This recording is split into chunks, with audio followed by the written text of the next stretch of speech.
Cade Cunningham had a fantastic game against the Utah Jazz. We'll talk about his game and some quotes we heard from Dwane Casey after the game on today's episode of the Locked On Pistons podcast.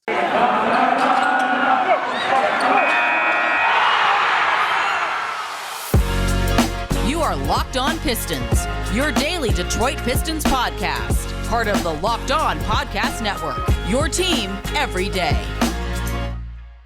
What's the deal? Welcome back to another episode of the Locked On Pistons podcast. I'm your host, per usual, Kuka Hill. You can find me over on Twitter at Kuka Hill. If you haven't already, head to the YouTube channel, hit that subscribe button. It's the best way to support the podcast, obviously, at Locked On Pistons. I want to thank you guys again for making Locked On Pistons your first listen of every single day. We are free and available on all your podcast platforms. And this episode is the final episode of this wacky schedule we had this week because of the Western road trip. We'll be right back to our early in the morning releases each day for you guys who are driving to work and listening, or dropping kids off at school that are listening, all those kind of things. We'll be right back to our normal schedule next week. So yeah, again, this is the final episode you guys will have to deal with of a wacky schedule and a little bit unordinary. But let's not waste any time. Cade Cunningham had a great game yesterday. Dwane Casey also had some quotes after the game that we want to talk about. But to join me to talk about all this, we have friend of the podcast, Bryce Simon, host of the Motor City podcast. You guys all know Bryce very well. Bryce, how you doing, man? I'm good. I'm glad you asked me on. Our team has a big game tonight, playing for the league championship here Saturday night, 8 Eastern Detroit time, and so this takes my mind off of it a little bit. Lets me talk some Pistons. So I appreciate you asking me on. I'm excited to do it as always. Absolutely. I wish I could say that talking about the Pistons will relax you a little bit, but you might get a little frustrated talking about them. Even though we got a good game from yesterday from Cade Cunningham, that might keep us a little bit cheerful and happy.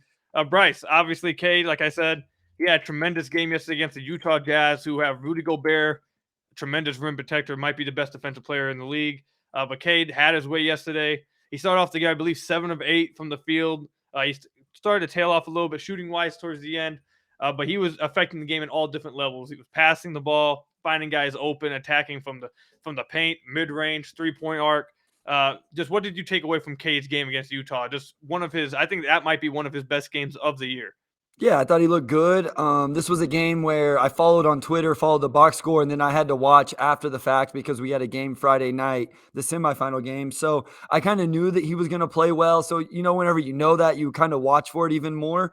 That first quarter stretch was really nice, Koo. Like you talked about it, but he really does have a bag. Like that's the one thing about Cade Cunningham. I think he hit a 3 maybe behind a ball screen. He hit a mid-range, which I do think he's starting to look a little more comfortable in the mid-range, like true mid-range, that 3 to 10 feet, maybe the floater game. I still want to see more. But then he had a lefty finish. I think he's a really good finisher with his left. And then he had the reverse finish where he went up and finished, kind of in an awkward way with like almost his back to the basket. So I just continually am impressed with his bag. The just different ways he can score. I know he wasn't quite as efficient late in the game. He still isn't getting to the free throw line a bunch. But I do think it's interesting. Some Rockets fans have started complaining about Jalen Green not getting foul calls. So maybe it's just a rookie thing, right or wrong. Maybe it's just the way it is. Yeah, I think he's, to be fair to Cade, at least in my opinion, I feel like he is making a concerted effort to get to the basket more and try to get more physical to get foul calls. We've seen him chirp with referees for like the past 2 weeks. Like, I believe yesterday, it definitely was yesterday. He drove to the rim, had one of those baseline drives when he finished right underneath the rim, and he screamed and one at the referees because he was just getting so frustrated with not getting foul calls. So he's not getting foul calls. I do agree. I think it's just about him being a rookie, but I personally feel like he's definitely adjusted. If you guys remember earlier in the year, we talked about on the podcast that a lot of his shots were just coming from beyond the arc. He wasn't mixing it in well. He was forcing a lot of shots from deep and wasn't really getting to the rim and getting to his spots. Now I think that's something he's I won't say completely fixed. That's going to be something he has to continue to work on moving forward, but he's done a really good job, I thought, since the beginning of the year. So, like, for example, yesterday, he had 23 shot attempts. Only 4 of those came from deep. So he's finding ways to attack from each area. Eventually, the foul calls will come. But I really do think this was one of Cade's best games of the year. He had 25 points, 6 rebounds, 5 assists, 3 blocks, 2 steals, only 2 turnovers, which I think is pretty good for him. He's been dealing with turnover issues, but 2 turnovers, I think you take that. There was a stretch in the third quarter that I really want to talk about because obviously we all know Cade's great offensively. He's incredibly skilled. By the way, he had that one Kobe Bryant type of footwork, spin, half spin, fade away. That was just beautiful. That right there was just fantastic. But There was a stretch in the third quarter I wanted to talk about where it wasn't his offense, it was his defense that like completely went off the charts. He had like 3 back-to-back plays that he made. Off it wasn't on ball, it was more off ball. Like you mentioned it yesterday. I don't know if you rewatched. I know you asked this before you rewatched it. I don't know if you ended up seeing this or this part stood out to you or not. But he was playing off ball. There was one play where Sadiq gambled for the steal at the top of the key, and Cade made a great rotation over as the guy tried to cut down the middle and forced a turnover. Another one, he cut off a bounce pass to Rudy Gobert, I believe it was, to the paint. Just 3 straight plays of him stealing the ball and directly leading to transition opportunities. I think defensively yesterday, I think that's probably one of the best defensive performances we've seen from him thus far in his young career. Yeah, and I think it was Keith. Was it Keith Black? Somebody on Twitter is talking about how his back-to-back, the second of back-to-backs, which would have been the Sacramento game where he was in foul trouble and people thought he was low energy. When he has 0 days rest, essentially have been some of his worst games offensively and defensively. This game, he obviously had 2 days rest since that Sacramento game, and it just you could tell. Just 1 day rest, I guess, but he did get a day off in between those games. And you could tell the energy level was up. So maybe it was a combination of both. He had only played like 20 minutes in the Sacramento game. He didn't necessarily play well. So he came back kind of re-energized. And I do think we see a little bit ups and downs, but don't you think that's kind of normal for a rookie, maybe struggling with those back-to-backs? You don't do that in college. It's not, I mean, he's already played more NBA games than he probably played college games or getting close to anyway. And There's just an article that came out, Bleacher Report, his little interview. He has passed the amount of games he's played in his college career already. Yeah. So, like, it's just, I know we want to say, like, this is all they do. They get paid to be professionals. But, like, I mean, I feel like some of us have probably had a job where, like, the first year of it, you're like, oh my gosh, like, this is a lot. Like, and so I feel like we're going to see him. What will be interesting with him is when he comes back next year, do we see a better conditioning? Do we see him better able to handle that? And I think that goes into something we'll talk about, next segment or the final segment of maybe him playing off ball a little bit more as well and how much that can help also. Yeah, Bryce just took the words out of my mouth. I was going to say, he's obviously a rookie. He might be hitting a rookie wall with that. They're not accustomed to, like you said, the schedule of the NBA. At some point, every rookie ends up dealing with it at a certain point. But then also, can the team do something to help him out a little bit better and take some of that pressure off him? And some of the quotes from Dwane Casey after the game may signal to that, but also when you hear these quotes and you hear my takes, you'll understand why I am just so incredibly frustrated and I'm so irritated with the quotes that Dwane Casey had. And we'll talk about that when we come back from the ad break. But first, I got to tell you guys about one of our favorite sponsors, BetOnline AG. BetOnline would like to wish you a happy new betting year as we continue our march to the playoffs and beyond. BetOnline remains the #1 spot for all the best sports wagering action for the 2022 season. New year, a new updated desktop and mobile website to sign up today and receive your 50% welcome bonus on your first deposit. Just use our promo code LOCKEDON to get started. From football, basketball, hockey, boxing, and UFC right to your favorite Vegas casino games, don't wait to take advantage of all the amazing offers available for the 2022 season. BetOnline is the fastest and easiest way to wager on all your favorite sports. So again, go check out their new updated desktop and mobile website to sign up today and receive your 50% welcome bonus on your first deposit. Just use our promo code LOCKEDON to get started. BetOnline, where the game starts.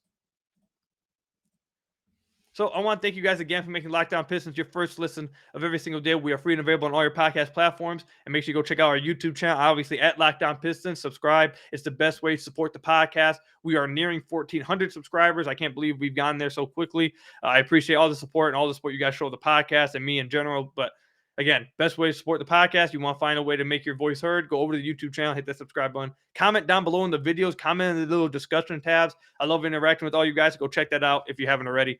But Bryce, we kind of talked about it a little bit. Cade has shown that he gets tired, and he's having trouble at times dealing with not only the NBA season and playing back-to-backs, but sometimes I feel like all of us have seen that he's struggling a little bit to handle all of the ball handling responsibility and all of everything that's put on his shoulders for the Pistons within a game. Now, obviously, part of that is because the Pistons simply just don't have that much talent. And he's the best talent on the team, best scorer on the team, all that. And he's naturally going to have that kind of load. So there's part of that has to do with simply the roster not being that good. And he has to do some of it. However, and as I've been pointing out for a large majority of this season and into the offseason, a lot of that just simply has to do with, I feel like, the coaching staff kind of setting him up not giving him I won't say set up to fail. That would be fair. That wouldn't be right to say, but I would say not putting him in the absolute best positions to succeed. When me and Bryce talked about Cade Cunningham in the offseason before the Pistons even won the first overall pick, and when they did, when we talked about why Cade should be that pick, it's because Cade is so multifaceted offensively and is capable of affecting the game in so many different areas that he's just the most complete player in this draft. And the thing is that I feel like the Pistons and Pistons fans have failed to realize about Cade Cunningham is that Cade was not built to be this. What do you want to compare it to? Like the James Harden Rockets when he's Luka just Doncic, right? Like yeah, Luka Doncic is, because play style and all that similar, but Luka's very what's the term? Heliocentric that everybody yes, likes. heliocentric. So like Luka's the one that like I feel like is the one that makes the most comparable sense to Cade. Yeah, the one who just operates the entire ball handling responsibilities, has a usage rate of like north of 30%. Everything goes through him. If anything's being created offensively, it's through Cade, through Luka, it's all that kind of stuff. And that wasn't the player Cade was, and that's not what he was built to be. The thing that made Cade the number one overall pick and makes him such a great player is he can do that half the time, and then other half the time he can spot up. Other times he can come off screens, off ball screens. Other times he can sit in a corner and create off of that. He's able to affect games in every other area. So if you only put him in one box, you're not getting his full package. You're not getting the utmost potential out of him, because what makes him great is he's able to post up. He's able to play make from the post. He's able to play make off the ball, off a kick out, and drive into an attacking lane and create for himself or something. He's able to create in the pick and roll. He's able to play in isolation situations. Like, he's literally the point of Cade Cunningham and why everyone liked him so much, because he checked every single one of those boxes offensively. You didn't have to worry about him only being able to do one thing. And for the majority of this season, I feel like you've seen him only have to do one thing. Like, they haven't really used him outside of that. And they've picked it up more and more and more with him handling, creation, all of that. And I feel like that not only is it like tiring him out, I feel like that's kind of doing a disservice to him, because you're putting way too much on his shoulders that he's just not capable of handling. That's why you see a lot of turnovers for him. You'll see him, I think last night you saw him gas out a little bit, because again, he's just like the only one being asked to create anything. And for a young guy like Cade, who again was not built to just be a heliocentric offense kind of guy who does all the ball handling responsibility, you're going to see him gas out and lose some of his legs and have streaks where he's incredibly impactful, and then other streaks where he fades a little bit. So that in general takes me to the quote from Dwane Casey or I guess it's not a quote. I don't have the exact quote. This is a tweet from Rod Beard of the Detroit News. He says, Pistons Dwane Casey said he wants to find more opportunities for Cade Cunningham to play off the ball, which will free him up some in the offense. Let me give me just a second. Bryce, I hope you don't take offense to this. For you guys listening to this on YouTube, let me kick Bryce aside real quick. Let me look at you guys real quick, and I just have to look at you guys real quick. You guys probably know where I'm going with this and why I'm so incredibly furious. But I just have to look at you guys in the camera. Are we joking? Are we serious right now? Let me bring Bryce back over here. Bryce, I'm sorry, I had to kick you to the side real quick. Hey, it's your show, man. You do what you want. But it's crazy. If only Cade Cunningham had a guard starting next to him who specializes in setting up other players, setting up players to score, giving them easier situations to score from. Only if he had that starting next to him, a guy who operates in the pick and roll well and is an incredible playmaker. Only if he had that starting next to him.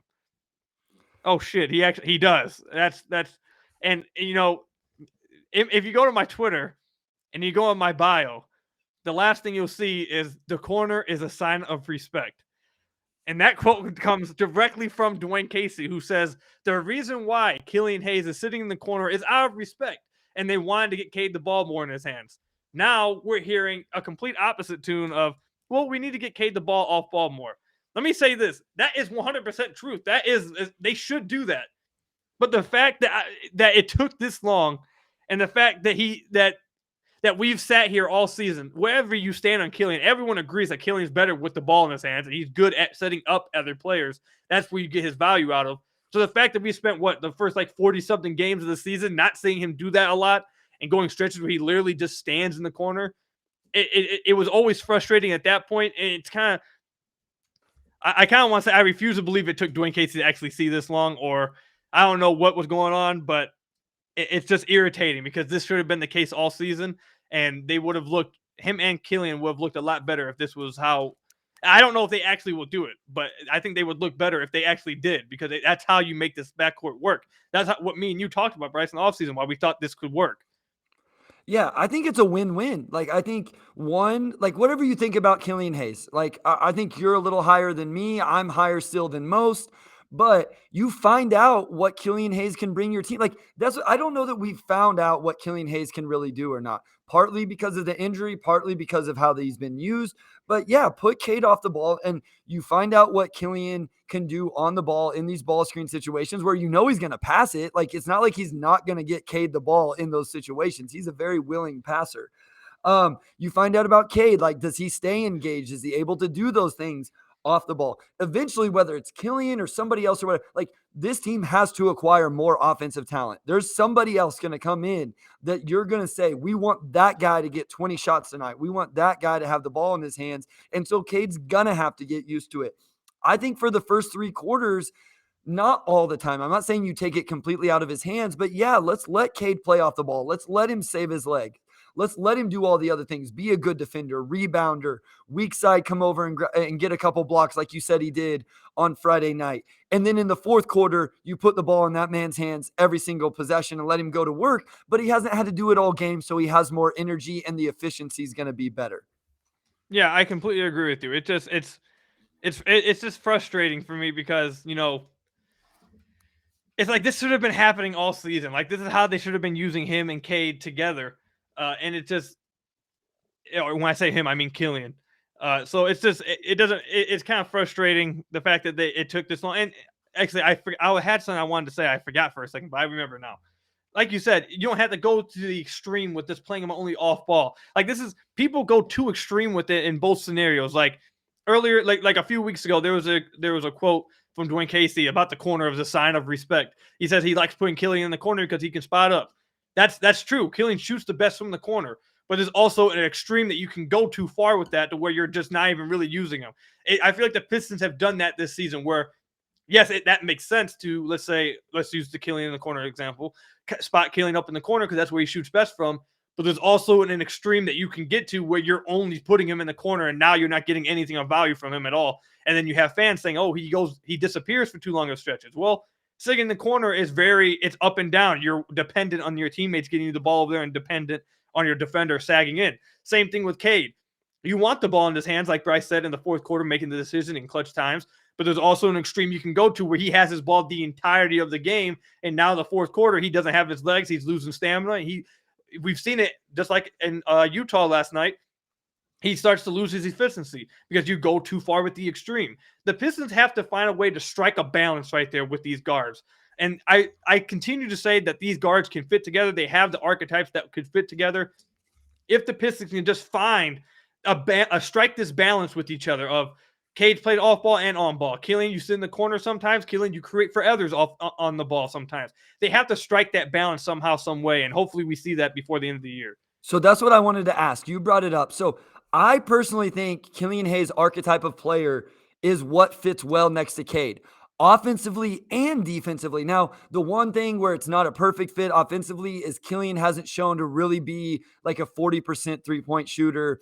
Maybe he has in the situations you're talking about. I don't have access to synergy, so I don't know what he shoots like in catch and shoot from the corner situations.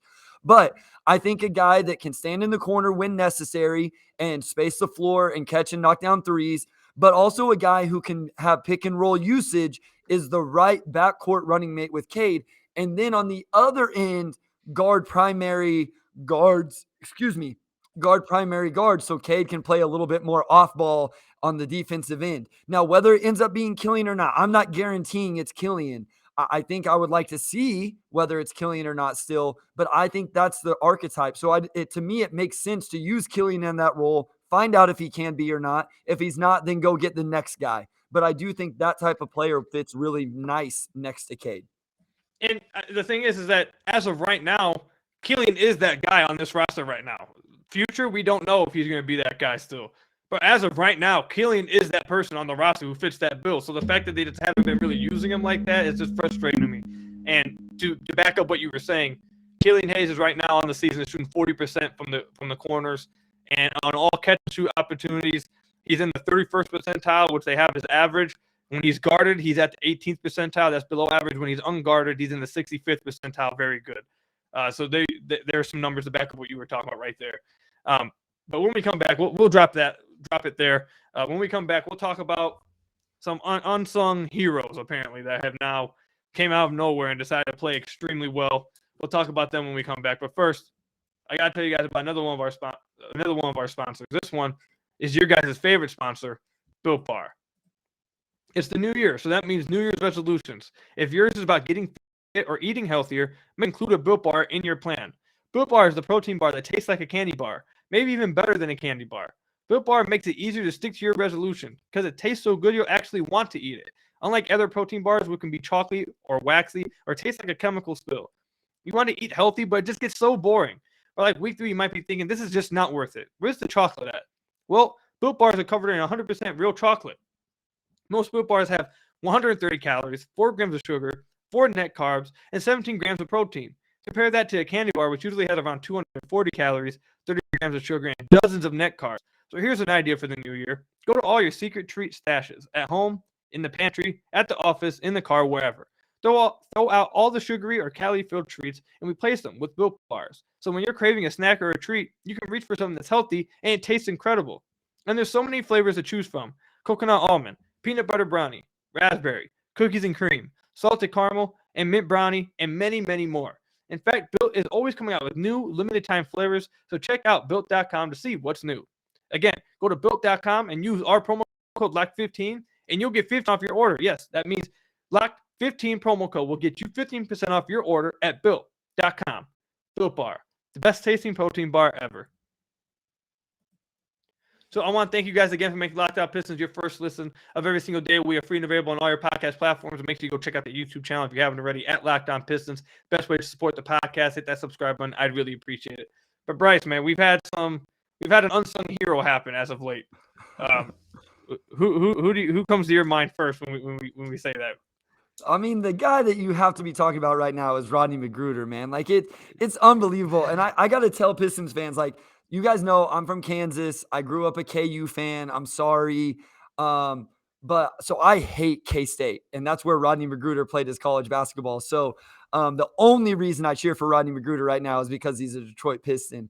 But the last 3 games, man, 19 points, 15, and he's made 12 of 20. He's shooting 60% from 3 over those 3 games. Like, who knew he was knockdown shooter? So I know we talked a lot about, Blaha says a pro's pro. Like, it really is kind of impressive, though, that like he goes so many games without playing. And then anytime he gets his minutes, he is productive. I'm not saying all of a sudden he should be a part of the lineup. I have seen those tweets recently, but I do think it's worth mentioning to give him some love. Like, he comes in, he's ready to play, and he contributes. Yeah, I think I'll take it this direction. You got Trey Lyles on the team. You got Rodney McGruder on the team, who was supposed to be traded for Bull, but the Bull, we already talked about what happened there. So we got 2 veterans right now on the Pistons roster. That trade deadline is coming up, and I believe in like 2 weeks it is now, February 14th or something, 15th. So it's coming up soon. You got these 2 veterans on the team who are, you would say, are performing above levels that you expect them to. More so Trey Lyles. He sustained it for a majority of the season. He's played better than people thought. You got the Pistons involved with trade talks concerning Jeremy Grant. You got some other guys that are popping on the trade market. Rashawn Holmes, Marvin Bagley. You got some other guys out there. Bryce, do you think that you could possibly see the Pistons into these guys? I think everyone thinks that Jeremy Grant will not be a Detroit after the trade deadline. He will be traded. But do you think that it's possible we could see Trey Lyles or Rodney McGruder traded with a 2nd-round pick or with Josh Jackson or something, 2 expiring contracts that could entice the team to get rid of a bigger contract for some expiring contracts? Do you think that could possibly happen for the Pistons? I mean, at this point, you have to say it wouldn't shock you, right? Like, who had Rodney McGruder to the Nuggets, who are vying for a playoff spot? Like, I don't know what they were going to use him. It seems to me like they were going to use him because when that trade fell through, what'd they do? They immediately went out and got Bryn Forbes. So obviously they were trying to get somebody like to fill some sort of need. I don't follow the Nuggets enough to know what that need is and why, but Like, so it makes like if the Nuggets thought Magruder was good enough to possibly help them out, why couldn't another team who may be in a similar situation, or Trey Lyles, maybe a team thinks they could use him as a small ball five with their second unit at times. Um, so yeah, I'm not expecting a ton in return, but maybe one of them ends up getting flipped with the second round pick for a bull type ish young player. And the nice thing about both of those guys, Rodney is an unrestricted free agent. Trey Lyles has a club option for next year. So essentially he's an unrestricted free agent also. Like, those are both expiring contracts. So they can be, a couple month rentals. And so I think teams like that whenever they don't have a guy, and they're both super, super low cap anyway. Or you attach him to Jeremy Grant and maybe it brings in something a little bit bigger. Yeah, there's a name out there that I want to ask you about before we go ahead and wrap up the podcast. Richaun Holmes, are you interested in him? It's been said that he's up for grabs right now. They're using him in trade talks, Sacramento. Are you interested in Richaun Holmes? Yeah, I mean, I think so. Like, I have a hard time with this whenever all these names come up because I don't watch them 82 games every second like I do the Pistons. And so, like, I definitely don't feel like I have any sort of expertise. Like, I feel pretty confident when I come on to talk about, a member of the Pistons. You could say Saban Lee right now, and I'd feel confident talking about him. What I have seen, what I do know, like, I do feel like I would be happy with that. Now, one thing I didn't realize is he's a little bit older than what I thought he was. And so that is interesting. So he's almost 30 already. I think he's 28, 29. So, you talk about the timeline and those type of things, but he is a big that I would be interested in. I wouldn't hate to see that move. Yeah, I'm interested in him. Just to give a little bit of background on Richaun Holmes, then we'll wrap up the podcast. Looking at his synergy chart right now, he ranks in the 75th percentile as a pick and roll man, which is a rating of very good. On the cuts, he ranks as a good, ranked in the 56th percentile. Offensive rebound putbacks, 92nd percentile. They have as excellent in transition, 97th percentile, ranked as excellent. He also has that runner that everyone knows about, that everyone talks about all the time. He's in the 94th percentile among everyone who has runners, 1.25 points per possession. And then around the basket, not including post-ups, he's in the 93rd percentile, 1.44 points per possession. That's also excellent. So I think he fits exactly what the Pistons need. A guy who can finish around the rim, catch lobs around the rim. He's excellent with all of that kind of stuff. He also has like an in-between game with that floater that is Andre Drummond attempted a lot of those floaters for all you Pistons fans, but he wasn't very efficient with it. You saw it was like, God, why are you showing the floater? Richaun Holmes actually is incredibly efficient with that floater. So he had an in-between game on like short rolls if he can't get all the way to the rim. And he also is able to catch lobs and finish around the basket extremely well. He is 28 right now. He will turn 29 next year. However, this is what I want to say about that. With Jeremy Grant, it's different with him being a main part of your core. You're going to be paying him like a what is it, a 4-year 112 contract that he wants this offseason or something? Almost 30 a year is what's been reported. Yep. Yeah, so that's different. Now you're paying an older guy to be part of your core. Richaun Holmes, and this is something I want known to Pistons fans. I've seen this talk on Twitter and in our comment section on the podcast. I want to make everyone understand this. The Pistons are in a rebuild, yes. Should they be going out and overpaying for players? No. But their roster should not only consist of rookie scale contracts and vet min players. It should not consist of only those two guys. And Richaun Holmes has a contract that's going to be paying him $10 million this year, $11 million the next year, and $12 million the year after that. And he has a player option again for $12 million after that. That's good money. That's a good contract. Yeah, it's a really good contract. He's essentially being paid to be a starter or a high level backup, which is what you pay. I believe that's right around what you're paying Kelly Olynyk too. Anyways. A little less, I think. Yeah, a little less than that. And that doesn't mean he has to be like you're bringing in Richaun Holmes. That doesn't mean, he's our starter of the future, starter of the center. He's your superstar. This team, and I said this on the podcast a few weeks ago, they don't need some superstar at center. You can get a low paid center who just fills in the needs you want. A lot of teams do that, like a Nerlens Noel type. You saw the Warriors, obviously they had like multiple superstars, but they had Andrew Bogut, they had Zaza Pachulia. Like, you can get away with centers around there that fill their roles. And Richaun Holmes is one of those guys who you'd be paying really good money for him. He fills your role, and you can build around Cade, and he could be starting for you right now. He could be as a backup next year. Like he's not like a guaranteed part of your future, and it would still be a good contract. Trading for him doesn't mean now we can't draft whoever in the draft at the center spot, and also his contract extremely tradable. So like a year from now or 2 years from now, you can trade him again. Like teams want Richaun Holmes. He's excellent for what he does. Now, that's a really good point. Again, like you said earlier, you took the words out of my mouth. I was going to say that's a very tradable contract. Maybe his value gets built playing as the 5-man for the Pistons, and then if something else comes along at the 5 that's better, then yeah, like teams are going to jump over that, jump on that contract, no doubt. So you make a really good point there that the age thing, it changes based on what the role that person is going to play. We probably want our top 2, 3, 4 guys to stay a little bit younger so you can build them together. But kind of some of those tertiary moves, that age doesn't play as big a factor as long as the contract is good. I want to ask a real quick question, and I know we're kind of up against the time more for me, but we're good. Isaiah Stewart, do you think because of his lack of efficiency in the ball screen and roll, in the dunker spot, those type of things, do you think because he's not as good in that, it makes all these other guys look shinier to us Pistons fans? Like we see somebody catch a couple lobs, we're like, oh my gosh, like we want that. We see somebody in the dunker spot, oh my gosh, we want that. We talked about Gobert before the podcast about how his gravity is different because he's a lob threat. So he keeps his man hugged up because he's going to catch a lob. Are we to the point where we almost overvalue all these other guys because the guy we watch night in and night out just isn't very good at it? I think in some cases that could be the case, but it's gotten to a point. I think that would be fair with certain things, with certain guys, but it's almost, in my opinion, it's almost impossible to overrate that right now because of how much of a need it is for the Pistons. Like it's almost impossible, in my opinion, to actually say you're valuing it or rating it too much because of how the lack thereof that the Pistons have and how much it's affecting. Like for me, I feel like me and you were on the same page in the offseason too. You might have been a little bit lower than I was. I don't remember absolutely 100%, but like that was my number one offseason target all offseason. It was your second one.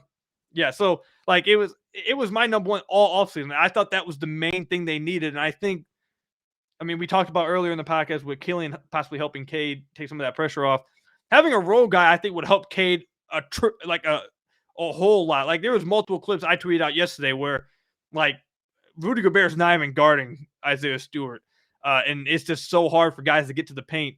It's not even just that. Like you see multiple times that Cade looks like he has a lack of chemistry with Isaiah Stewart. He tried it was 3 games ago. He tried 4 different types of passes to get Isaiah Stewart the ball. He tried a wrap around. He tried a bounce pass. He tried a lob. He tried a chest pass. Like he tried 4 different type of passes to get Isaiah Stewart, and all of them resulted in turnovers. So could you be overvaluing the play or overrating the player? Possibly, but that could be happening. But the need and what the Pistons need that for, I think it's almost impossible to overrate it at this point. No, I agree with that. Like, I just wondered if some of these guys, and I'm not speaking to Holmes specifically. I also think some of these guys, again, not to Holmes specifically, look better against the Pistons because they don't have anybody that really matches what they do. So I guess that was more so my point as fans is I agree with you. I think it's probably I definitely wouldn't argue that if it's the number one need. I'm still not sure if I agree or not, but like it's definitely a huge need. It's definitely 1 or 1B or whatever. I just wonder if in general, like we see a player that's halfway decent at it, but they look amazing. And listen, I love Stu. I know it sounds like we're bashing him. I don't mean it to be, but we watch Stu fumble those passes, not able to explode whenever there's a dump off in the dunker spot, those type of things. And so like that's the only reason I brought it up. Yeah, I guess a player that you could say I may have done that for was Obi Toppin. Like just because I saw Obi Toppin catch some lobs and how slick he is, I was immediately like, oh, I love Obi Toppin. We need some of that. So I'll admit that may be me doing that with Obi Toppin, but like I said, I think that the need in general is just so desperate right now that the Pistons should be just willing to take just about anything they can get at that position. No doubt. I think for in the pick and roll. But we're going to go ahead and wrap the podcast up there. Me and Bryce actually cut the time short today. We usually go to like damn near 40 minutes. We're at 34 right now. So we did a good job today, man. Thank you, Bryce, for coming on. Let everybody know where they can find your stuff. Yeah. So Motor City Hoops, at Motor City Hoops on Twitter. Been doing a little bit more YouTube stuff, so check that out. The Motor City Hoops YouTube channel. I was fortunate enough to be on Big D Energy Woodward Sports last week, and my little interview is on the YouTube channel. And we got an exciting guest coming up, Nick Willis. I don't know if it's a name you guys will know. He was a former Olympian, 4-time Olympian runner, but he's a Pistons fan, went to the University of Michigan. That will be dropping on Tuesday. I think that's going to be a really cool episode, guys. Talking Pistons, but also talking to a former Olympian about his career. So check that out after you listen to Locked On Pistons. Yeah, definitely go check that out. That's a very good guest. It's going to be very interesting. I'll be tuning in as well. Make sure you guys all go check that out and support sure. Bryce over on Twitter, the YouTube, and his podcast and everything. But that's all we got today. I want to thank you guys again for making Locked On Pistons your first listen every single day. If you haven't already, head to the YouTube channel, hit that subscribe button. It's the best way to support the podcast. Make sure you make Locked On Bets your second listen of every day, your daily one-stop shop for all your gambling needs. Hosted by your boy Q with expert analysis and insight from Lee Sterling. It's free and available on all your podcast platforms. Until next time, guys, I'll see you later. Playoff football today. I hope your team wins or whoever you're rooting for wins. I hope your bets all hit. And like I told you guys, man, number 9's going into Tampa Bay, and he's sending that goat home. We'll see you guys on Monday. Peace out, everybody.